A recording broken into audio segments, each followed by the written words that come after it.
O título da palestra de hoje à noite é Agendas Secretas, porque é exatamente sobre isso que fala. Fala sobre agendas secretas. Nas palestras anteriores, nós falamos sobre a origem das sociedades secretas e como elas são controladas.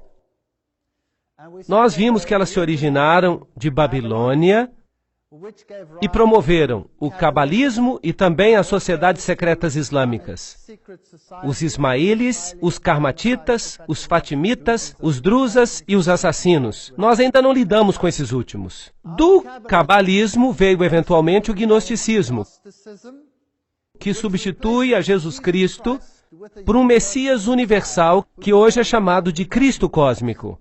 E este Cristo cósmico não tem nenhum dos atributos bíblicos de Jesus Cristo para que seja aceitável ao mundo. Todos terão que aceitá-lo.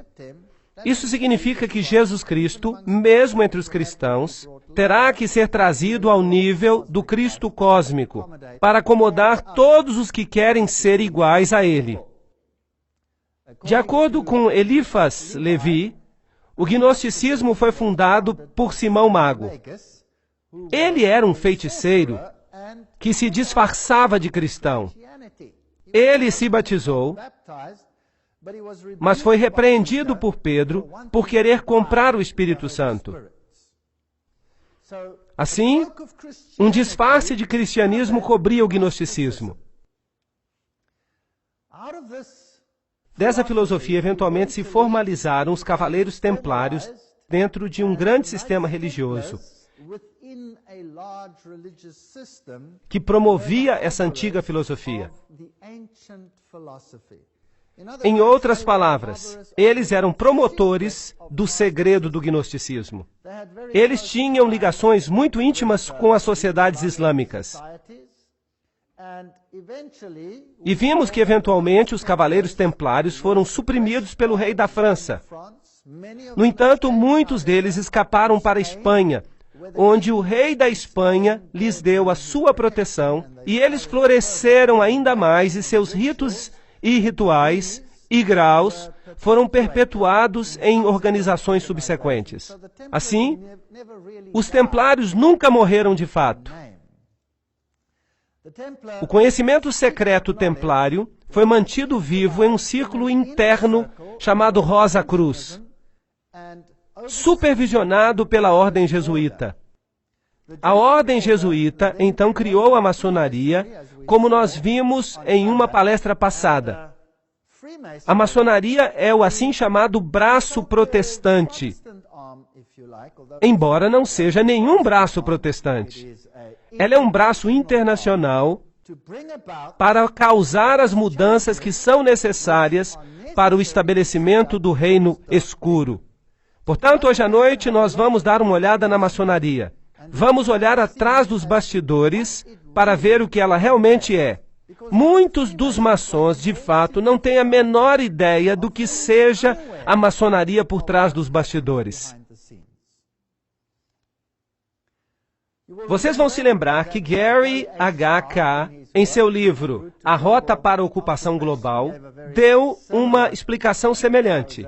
Ele também fala do cabalismo, do gnosticismo, dos cavaleiros templários, mas ele não enxerga a conexão jesuítica, que é um poder militar que controla todas as coisas. Ele diz que a maçonaria controla o marxismo, as sociedades políticas secretas da Europa, a elite bancária internacional e também, de modo assustador, o Concílio Mundial das Igrejas. Agora, não sou eu que estou falando isso. Quem está falando é um figurão da maçonaria. As sociedades teosóficas, juntamente com muitos cultos, constituem o que é conhecido como o movimento da nova era. E o movimento da nova era é muito maior do que supomos.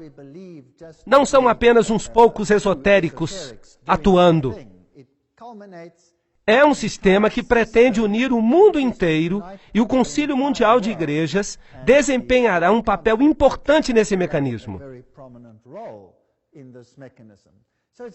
Então é muito importante que saibamos o que a maçonaria representa. A camada exterior da maçonaria propõe se unir a qualquer religião que seja importante em uma área. Então, por exemplo, se você mora num país muçulmano e você é um maçom, então a religião da maçonaria naquele nível das pessoas, o nível mais baixo da maçonaria será o Islã. Se você está vivendo num ambiente judaico, então, claro, a religião será o judaísmo. Mas se você está vivendo num ambiente cristão, então a Bíblia será o livro principal de uma loja maçônica. Então, no que diz respeito à camada mais baixa dos membros, o cristianismo será a base do movimento. Mas, em realidade, ele é controlado por um outro poder interno. E por isso, o resultado pode ser totalmente diferente. Agora, hoje à noite, eu vou fazer citações das melhores fontes maçônicas. Eu não vou usar nenhum boato. Eu não vou falar aqui que alguém ou fulano de tal disse isso ou aquilo. Não, nós vamos ver as fontes originais, as melhores fontes. O livro Morais e Dogma é um livro escrito por Albert Pike. Ele é considerado a teologia central da maçonaria. Somente os maçons mais elevados recebem este livro. E na sua morte, esse livro deve ser devolvido para a loja maçônica. Então esse livro não anda aí disponível. Hoje você pode ir para a internet e comprar Morais e Dogmas. Mas você não vai receber o verdadeiro livro. A não ser que você conheça alguém cujo parente maçom tenha morrido. E o livro não tenha sido devolvido. E depois de algumas gerações, alguém encontra esse livro. E é por isso que existem algumas cópias flutuando por aí. Ali você consegue encontrar a informação original. No meu próprio caso, eu tenho muitos documentos maçons porque o meu sogro estava no grau mais elevado da maçonaria. E quando ele morreu, eu herdei muitos dos seus livros. E quase ninguém hoje tem esses livros. E nas minhas pesquisas durante muitos anos, eu li esses livros para que eu entendesse tudo da boca do próprio cavalo. Então, se você está zangado comigo pelo que eu estou dizendo hoje à noite, lembre-se, eu não estou dizendo nada. Eu só estou citando. E você pode decidir se é do jeito que eu estou falando ou não. Em Morais e Dogma, a maior fonte da maçonaria, na página 870, está: os templários, como todas as outras sociedades secretas, têm duas doutrinas. Uma oculta e outra revelada aos mestres, que se chama joanismo. A outra pública se chama catolicismo romano. É bem direto. Então, há uma doutrina que está sendo ensinada às massas, e as massas são os não iniciados. Marx é quem os chama de massa. Eles também são chamados de catecúmenos, são chamados de goium, são chamados de todos os nomes pejorativos. Agora, a camada externa, o ensinamento dos templários ao povo, é o catolicismo. E eles, então, dão uma aparência de que são muito religiosos e fingem adorar o crucifixo da religião, mas por dentro eles têm outra religião. A religião que se chama joanismo. Agora, nós temos muitas ordens de São João hoje em dia, muitas ordens. São grandes organizações que têm grandes catedrais de São João. E algumas coisas estranhas acontecem ali. Vocês verão à medida que eu continuar. Nós temos a peregrinação de São João, por exemplo, vocês sabem. Nós podíamos continuar, mas eu não quero entrar em muitos detalhes aqui. Todas essas organizações, que são filantrópicas, parecem estar fazendo uma coisa muito boa. Elas administram hospitais, elas doam grandes quantidades de dinheiro aos pobres, elas administram até hospitais para crianças, para os aleijados do mundo. E são filantrópicas. É difícil atribuir alguma coisa negativa para organizações que parecem fazer tanto bem. E então esse é o melhor disfarce que você pode usar para não ser descoberto. Então todas as vezes que você vê o joanismo, supostamente oriundo de João Batista,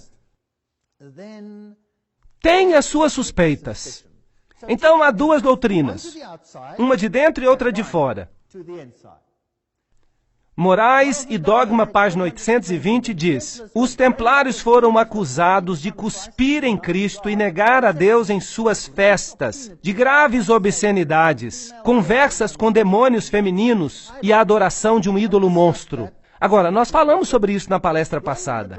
O término do drama é bem conhecido. Nele, Jacques de Molay e seus seguidores pereceram nas chamas. Mas antes de sua execução, e quem fala é a maior fonte da maçonaria, o chefe da ordem condenada organizou e instituiu o que depois veio a ser conhecido como a maçonaria escocesa, hermética ou oculta. Nós não podemos ter uma fonte melhor do que esta. Então, de acordo com Albert Pike, a maçonaria continuou o legado dos templários. Na escuridão de sua prisão, o grande mestre criou as lojas metropolitanas, em Nápoles para o Oriente, em Edimburgo para o Ocidente, em Estocolmo para o Norte e em Paris para o Sul. As iniciais do seu nome, JBM, são encontradas na mesma ordem nos primeiros 3 degraus, e são uma prova muito coerente de que, de fato, esse foi mesmo o princípio da maçonaria moderna. Então, os templários não morreram de fato. Eles estão vivos. Em realidade, no rito de York, que é um nível templário, está tudo lá. O 32º grau da maçonaria, o sublime príncipe do segredo real, esse é o mais alto nível da maçonaria escocesa. Há um grau superior, no entanto, o 33º grau, mas esse é um grau de honra. Então, o mais elevado grau da maçonaria é o 32º. De novo, Morais e Dogma. A ciência antiga dos antigos magos foi escondida sob as sombras dos antigos mistérios. Ela foi imperfeitamente revelada ou desfigurada pelos gnósticos. Eles não mostram uma figura total, e se imagina que sob a obscuridade que cobre os crimes dos templários, encontram-se enigmas envoltos que parecem impenetráveis nos ritos da alta maçonaria. Vocês entenderam isso? Veio direto da boca do cavalo. O mistério dos magos antigos e as sombras dos mistérios antigos estão presentes e são conhecidas nos níveis mais altos da maçonaria. Nenhum nível inferior sabe sobre isso. Eles vêm até a loja maçônica e eles pensam que é uma sociedade cristã, bem, pelo menos com um sabor cristão. Pensam que é uma loja cristã e que são uma irmandade para fazer coisas boas aos outros. Bem, aqui está San Salvador. Esta aqui é em Maiorca, onde os templários, é claro, encontraram a proteção dos reis espanhóis. E se você vai a uma sede templária, você vai encontrar altares em igrejas. Lembrem-se que os templários eram uma ordem da Igreja Católica Romana, como os jesuítas são hoje. A ordem mais poderosa dentro da igreja. Então eles eram a mais poderosa ordem para controlar não apenas os aspectos militares, porque eles eram cavaleiros, mas eles também controlam os aspectos financeiros. E a águia de cabeça dupla faz parte do pacote desse simbolismo. As duas cabeças do deus Janus. Uma cabeça olhando para frente e a outra cabeça olhando para trás. Se você entrar nas outras igrejas, você vai ver também altares. Ali está, acima do altar das igrejas de Maiorca. Agora, isso é o Rosa Cruz. A rosa é um símbolo dessa divindade. Agora, eu não me incomodo muito com símbolos.